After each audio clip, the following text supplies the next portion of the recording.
शांताकारं भुजगशयनं पद्मनाभं सुरेशं विश्वाधारं गगनसदृशं मेघवर्णं शुभांगं लक्ष्मीकान्तं कमलनयनं योगभिर्ध्यानगम्यं वन्दे विष्णुं भवभयहरं सर्वलोकैकनाथं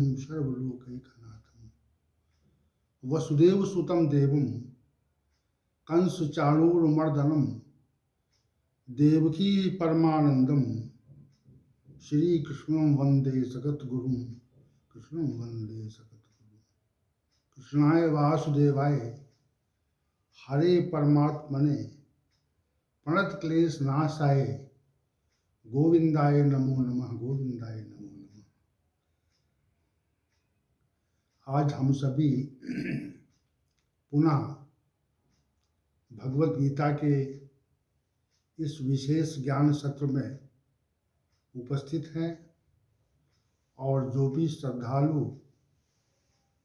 भगवान श्री गोविंद की प्रेरणा से यहाँ पर आए हुए हैं वे सब वास्तविक रूप से श्री भगवान के विशिष्ट स्नेही हैं। उन पर श्री भगवान की विशेष अनुकंपा है, क्योंकि उनकी अनुकंपा के बिना हम निश्चित रूप से भगवत गीता के ज्ञान सत्र में उपस्थित नहीं हो सकते। जब तक उनकी कृपा रहती है तब तक हम सभी ज्ञान सत्र की ओर उन्मुख होते हैं और उनकी कृपा का समापन हो जाए अगर तो समझना चाहिए कि हम ज्ञान सत्र से अपने को पृथक कर लेते हैं। जब जब संसार में उन्मुखता होगी तो समझना चाहिए कि भगवान की कृपा हमसे दूर जा रही है। इस बात का विनिश्चय निश्चित रूप से मानना चाहिए कि जब सब संसार में प्रवृत्ति हो तो ये मानना चाहिए कि हम भगवान से दूर हो रहे हैं, और जब तक श्री भगवान में प्रवृत्ति हो जाए तो ये मानना चाहिए कि हम संसार से विमुख हो रहे हैं। और संसार से विमुख हुए बिना, श्री भगवान की ओर प्रवृत्त हुए बिना हमारा कल्याण नहीं है, हमारा भला नहीं है। इस बात को निश्चित रूप से हमें समझना चाहिए कि जब तक हमारी प्रवृत्ति श्री भगवान की ओर नहीं होती तब तक हमारा कल्याण नहीं हो सकता। हमारा निश्चित रूप से अकल्याण ही होगा। हम अनेक समस्याओं में फंस जाएंगे और संसार के भंवर में संसार हमको इतना अधिक भ्रमित कर देगा कि हम उसमें घूमा करेंगे। तो हमारी जो प्रवृत्ति है वो श्री भगवान की ओर हो जाए तो इससे बढ़कर कोई दूसरी बात नहीं हो सकती।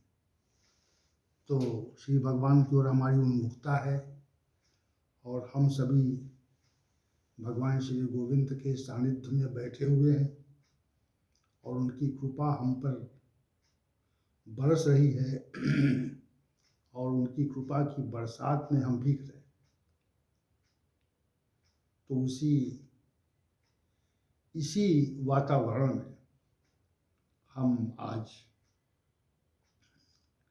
भगवत गीता के अध्याय संख्या 8 जो विशिष्ट अध्याय है अक्षर ब्रह्म योग, इस पर चर्चा आरंभ कर रहे हैं।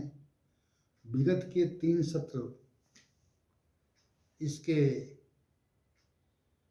आधार के रूप में या भूमिका के रूप में रहे। आज ये चौथा सत्र है। आज से हम श्री भगवान के द्वारा प्रस्फुटित ब्रह्मवाणी के अध्याय संख्या 8 पर चर्चा करते हैं। तो अर्जुन ने इस अध्याय के प्रथम श्लोक में और दूसरे श्लोक में कुछ प्रश्न किए और श्री भगवान से पूछा कि किम तद ब्रह्म, किम अध्यात्मम, किम कर्म पुरुषोत्तम, अधिभूतम च किम प्रोक्तम, अधिदैवम किम उच्यते। हे पुरुषोत्तम, वो ब्रह्म क्या है, अध्यात्म क्या है, कर्म क्या है और अधिभूत किसे कहा गया है और अधिदैव किसको कहते हैं।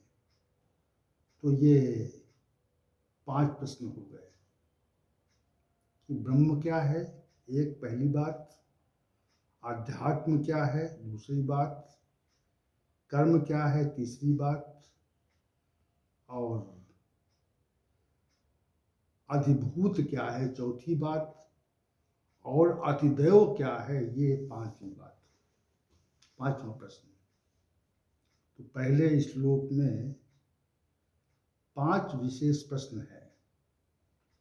दूसरे श्लोक में श्री भगवान अर्जुन ने कहा, अधियज्ञा कथम कोत्र देहे अस्मिन् मधुसूदन, प्रयाण काले च कथम गेयोषि नीतात्म भी।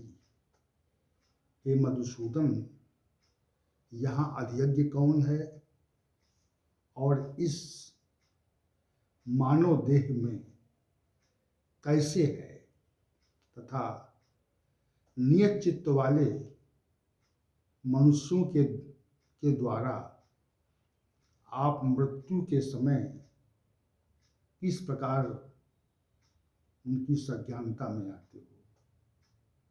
तो ये 5 और 6 और 7 प्रश्न हो गए। श्लोक संख्या 1 और 2 को मिला करके कुल 7 प्रश्न हो गए। जो अंतिम प्रश्न है कि हे भगवान, हे मधुसूदन, युक्त चित्त वाले, नियत चित्त वाले मनुष्यों के द्वारा जब उनकी मृत्यु होती है तो किस प्रकार आप सज्ञानता में आ जाते हो। ये विशेष प्रश्न है। तो इसी पर हम आज चर्चा आरंभ कर रहे हैं। देखिए, सबसे पहली बात यह है कि हम सभी मनुष्यों का जीवन जन्म से आरंभ होता है। हमारा जन्म हुआ और हमारा जीवन आरंभ हो गया। जन्म के उपरांत, यानी जब हम माता के गर्भ से बाहर आते हैं, सभी मनुष्य, सभी प्राणी, तो आने के उपरांत तो हमारा प्रकटीकरण होता है, हमारा उद्भव होता है। लोग हमको जान पाते हैं, समझ पाते हैं, या हमें ये कहें कि हमारा दर्शन होता है, वहाँ पे हमें लोग जान पाते हैं। तो जन्म के समय प्रत्येक मनुष्य का प्रकटीकरण होता है, दिखाई पड़ते हैं हम लोग। और जन्म के पश्चात जैसे जैसे समय बीतता है, वैसे वैसे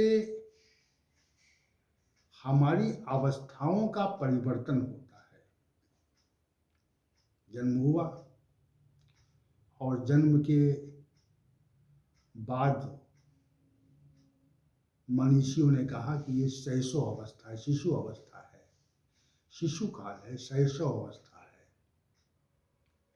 तो ये हमारा शिशु अवस्था का काल होता है।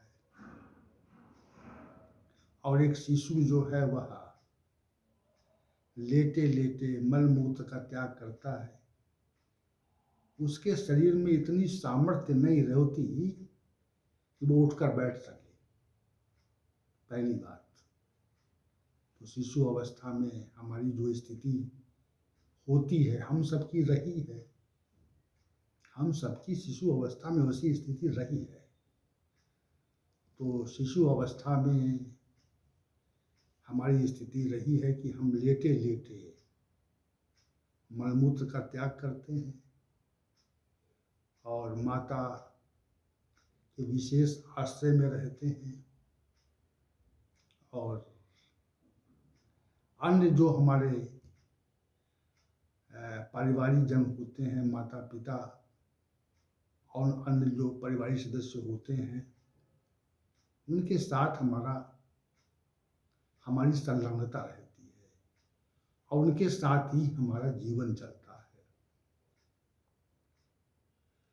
उसके बाद में जो दूसरी अवस्था है वो बाल्यावस्था है। बालक हो जाते हैं हम, संसार की थोड़ी सी सज्ञानता हमारे अंदर उपस्थित होती है।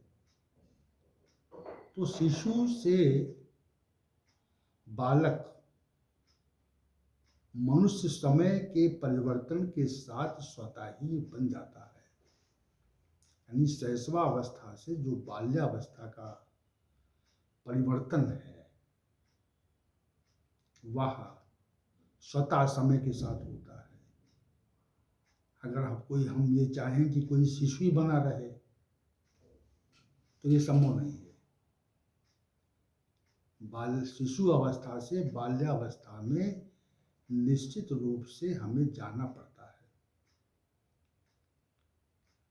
अब बाल्यावस्था के बाद में हमारी और आयु बढ़ती है, तो इस आयु को हम कहते हैं किशोर अवस्था आ गई, किशोरावस्था आ गई। किशोरावस्था भी स्वतः आती है। इसमें किसी भी प्रकार का परिवर्तन हम स्वयं नहीं करते, वरन ये परिवर्तन स्वतः होता है, अपने आप होता है। अगर हम चाहें कि हम किशोरावस्था में बाल्यावस्था में ही रहेंगे तो किशोरावस्था में नहीं जाएंगे, तो ये संभव नहीं है। तो हमें किशोरावस्था में जाना पड़ता है। ऐसा कोई साधन हमारे पास नहीं है कि हम बाल्यावस्था में ही रहें, और बाल्यावस्था में तो आनंद ही आनंद होता है। ना कोई दायित्व तो है, ना कोई चिंता है, ना किसी तरह का कोई मन में कोई विभेद है, ईर्षा नहीं है, देश नहीं है। अनेक प्रकार की जो बुराइयां मनुष्य के अंदर आ जाती हैं वो नहीं रहती हैं। उन्मुक्त जीवन होता है। और जैसे किशोरावस्था आई तो अनेक प्रकार के थोड़े तनाव बढ़ जाते हैं। तो बाल्यावस्था से जो किशोरावस्था है वह स्वतः होती है।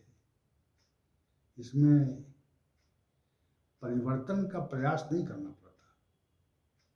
अब किशोरावस्था के पश्चात जो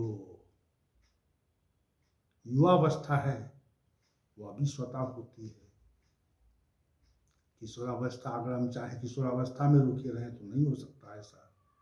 युवावस्था भी आती है, और युवावस्था समय के साथ जब समाप्त होती है तो प्रौढ़ावस्था आ जाती है, प्रौढ़ व्यक्ति बन जाता है।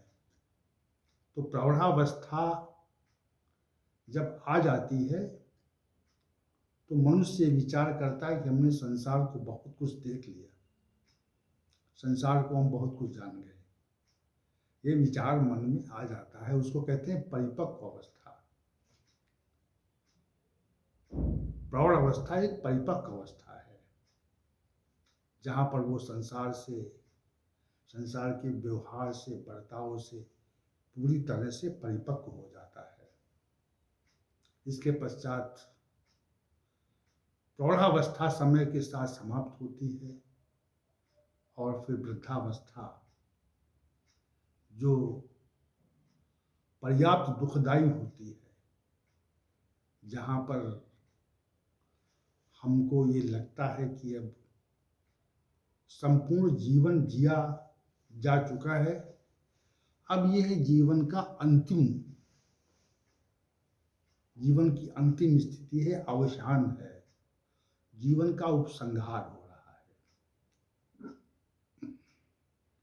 अब यहाँ से विदा होना है।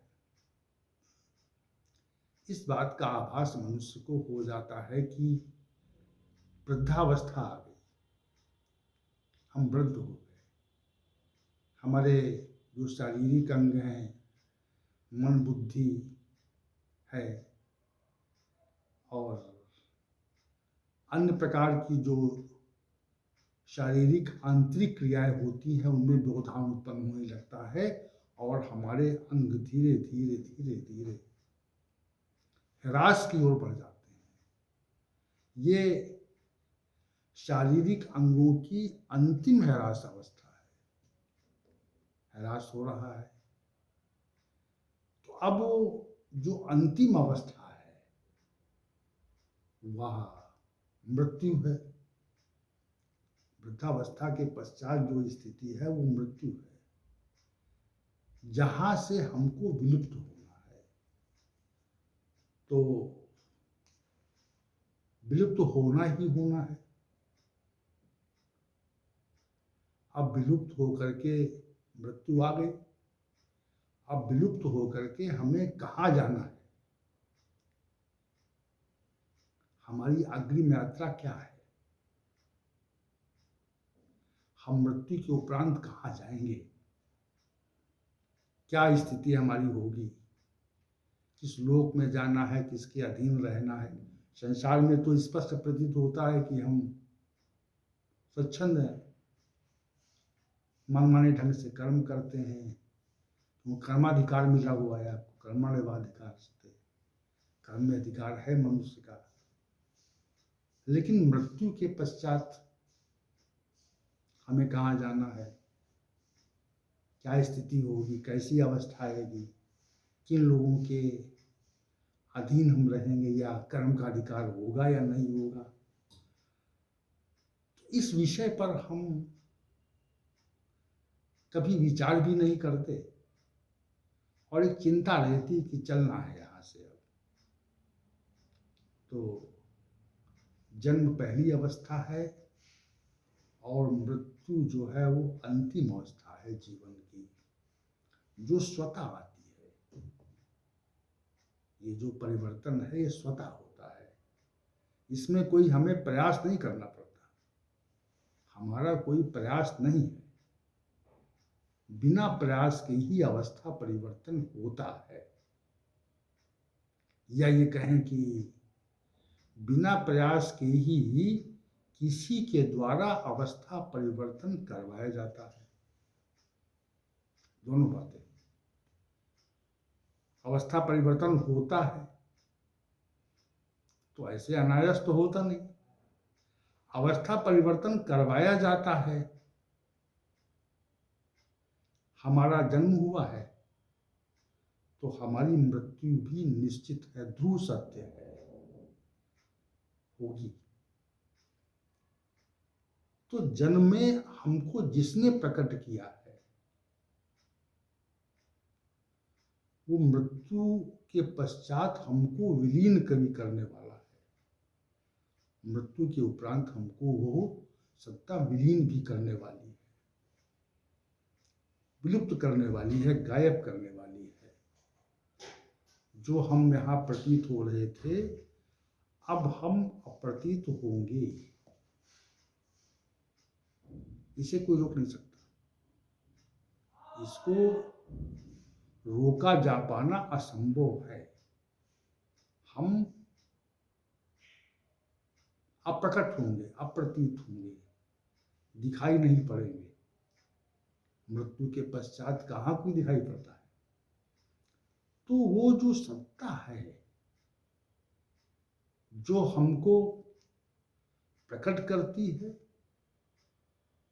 जीवन पर्यंत हमें अवस्था परिवर्तन से गुजारती है और हमें हमारी अवस्था को परिवर्तित करने के लिए वह हमको बाध्य करती है।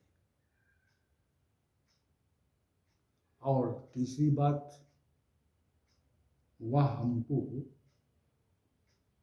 मृत्यु की ओर ले जाती है और यहाँ से विलुप्त कर देती है। तो कोई सत्ता है, इस तथ्य का हमको तार्किक आभास होता है। विचार करते हैं हम जब, आप शास्त्रों को अलग कर दीजिए, मनुष्यों के विचार को अलग कर दीजिए, किसी तत्व को अलग, सबको अलग कर दीजिए। आप निष्पक्ष मन से ये विचार करें कि कोई सत्ता है जिसने हमको प्रकट किया था, जीवन पर्यंत अपने नियंत्रण में रखा और नियंत्रण में रखने के पश्चात उसने हमको मृत्यु के उपरांत यहाँ से अप्रकट कर दिया। कोई सत्ता है, कुछ न विचार करें तो समझे सत्ता तो है कोई। हम इस पे विचार नहीं करते कौन है वो, कोई सत्ता है। ये एक तार्किक बात हमको प्रतीत होती है कि कोई है। जैसे कहीं दूर से कोई शब्द आ रहा हो, शब्द सुनाई पड़े, तो हम कहते हैं कि शब्द जहाँ से आ रहा है तो उधर कोई है, निश्चित रूप से है। तो वैसे जो अवस्था परिवर्तन है, जन्म का होना है और मृत्यु का होना है, तो लगता है कि ये कोई सत्ता है जो नियंत्रित करती है। अब उसको मनुष्यों ने बहुत से नाम दे दिए। मनुष्यों ने, आध्यात्मिक ग्रंथों ने, ऋषियों ने, मुनियों ने और जो भी विशिष्ट पुरुष हुए, उन सबने इनको नाम दे दिए। उसको कुछ कहा गया तो क्या कहा गया, उसका नामकरण किया गया। तो वैदिक भाषा में उसको ब्रह्म कहा गया। वैदिक भाषा में ब्रह्म कहा गया। तार्किक रूप से हमको यह ज्ञात होता है कि है, सत्ता है, अस्ति, सत्ता है। सत्ता का आभास तो नहीं होता कर पाते हैं। अब बहुत से मनुष्यों ने कहा कि उस सत्ता को आप जाने, यही जीवन का लक्ष्य है। जीवन का उद्देश्य क्या है? जीवन का उद्देश्य ये है कि मृत्यु के पूर्व हम उस सत्ता को जान लें, उस सत्ता को समझ लें कि कौन है वो। और अगर समझ लिया हमने कि सत्ता कौन है, तो समझना चाहिए कि जीवन सार्थक हो गया। और अगर समझ नहीं पाए कि सत्ता कौन है, जिसने हमको जन्म दिया था, जीवन पर्यंत हमको नियंत्रित किया और मृत्यु के समय हमको विलीन कर दिया, तो इसका तार्किक आभास तो होता है, प्रतीत होता है कि है। तो अगर है तो हमको वो प्रतीत क्यों नहीं होती, वो अप्रतीत क्यों है, अव्यक्त क्यों है? तो मनुष्यों ने कहा कि उसको जानना और उसका आभास कर लेना, उसका साक्षात्कार कर लेना, उसका अनुभव कर लेना, यही जीवन का परम उद्देश्य है। ये मनुष्यों के वचन हुए। शास्त्र ने भी ऐसा कहा कि जो हमको जन्म देता है और जो हमको हमारी स्थिति रखता है, नहीं बनाए रखता है हमको, और जो हमको अप्रकट कर देता है, तो वो उस सत्ता को जानना अनिवार्य है। जीवन का उद्देश्य ही परम उद्देश्य है, ये मनीषियों ने कहा। और अगर दूसरी बात और कहती कि अगर उसको हम जान गए तो समझिए कि हमने अपने जीवन के परम उद्देश्य को जान लिया। उसको जान गए अगर, तो परिणाम क्या है? उसको अगर जान गए हम, तो उसका परिणाम क्या होगा? तो फिर परिणाम बताया, कर्मण्येवाधिकारस्ते मा फलेषु कदाचन। परिणाम में प्रयास न करो, परिणाम तो उधर से आता है। तो मनुष्यों ने कहा परिणाम क्या है? यम प्राप्त न निवर्तन्ते, उसको प्राप्त होकर के वापसी नहीं होती, जन्म नहीं होता। ये लालच दिया, लोभ दिया कि अगर आप उस सत्ता को जान जाएंगे तो फिर आपका जन्म नहीं होगा, ना मृत्यु होगी। जन्म के उपरांत ही तो मृत्यु होती है। अगर जन्म नहीं होगा तो मृत्यु नहीं होगी। तो यह जो विषय यहाँ पर है वो ब्रह्म क्या है, और तो उस परम सत्ता को वेदांत ने या वैदिक मार्ग ने एक नाम दिया, वो ब्रह्म नाम दिया। कहा कि ब्रह्म। और भी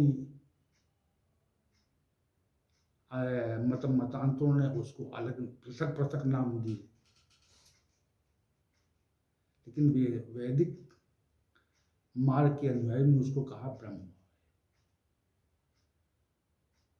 तो वो जो प्रश्न, पहला प्रश्न ये है कि वो तद ब्रह्म,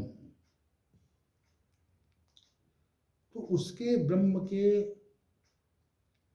को ब्रह्म का बोध कराने के लिए कि है तार्किक रूप से कोई सत्ता है, ब्रह्म क्या है, तो ब्रह्म के तार्किक बोध के लिए हमने ये बात कही, उसको जीवन से संलग्न किया कि है कोई सत्ता जो जन्म भी देती है और जन्म के साथ हमको प्रकट करती है और समय के साथ हमको विलीन कर देती है। कोई सत्ता है ऐसी, अगर न होती तो मनुष्य यहाँ पे उत्पन्न भी नहीं होता और रहता भी नहीं है और उसका समापन भी नहीं होता।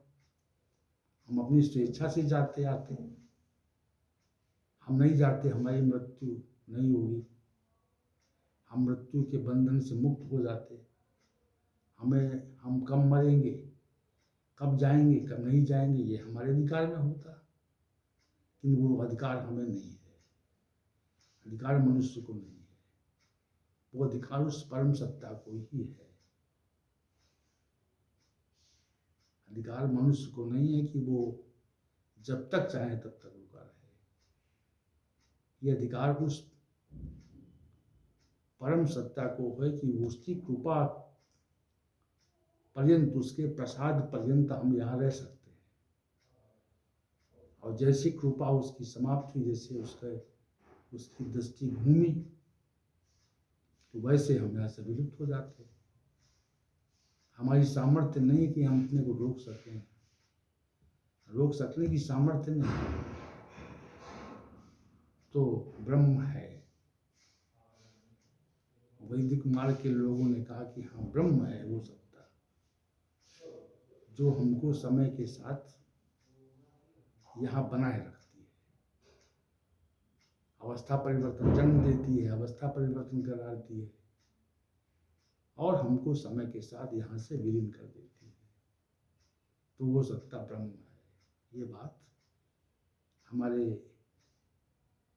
जो निखिल धर्म का जो मूल ग्रंथ है वेद में कहा गया है ऐसा, तो ये तथ्य स्पष्ट होता है तो ये जो ब्रह्म विषय प्रश्न है, तो ब्रह्म की ओर थोड़ा सा हम दृष्टि डलवा रहे हैं। किम तद ब्रह्म, यदि उनका श्री भगवान का उत्तर तो पृथक है इससे, लेकिन ब्रह्म शब्द को जाने आप, समझें। तो समझाने के लिए हमने ये बात कही। कोई सत्ता है, कोई नहीं मानता है, तो नहीं मानने वाले यदि अपनी मृत्यु को रोक पाते तो उनका मानना सार्थक होता। और जो मृत्यु रुकती नहीं, समापन हमारा होता ही होता है, तो फिर कैसे हम कह सकते हैं कि नहीं है। वो नहीं है और नहीं के बीच में है मानने वालों की संख्या अधिक है, नहीं मानने वालों की संख्या बहुत कम है, नगण्य है। तो है जो सत्ता मानते हैं उनकी संख्या सर्वाधिक है, नहीं मानने वालों की संख्या कम है, लेकिन नहीं मानने वाले अपनी मृत्यु को रोक नहीं पाते। ये सबसे बड़ी विडंबना है। इसलिए हमको है वालों के साथ रहना चाहिए और शास्त्रों का समर्थन करना चाहिए। तो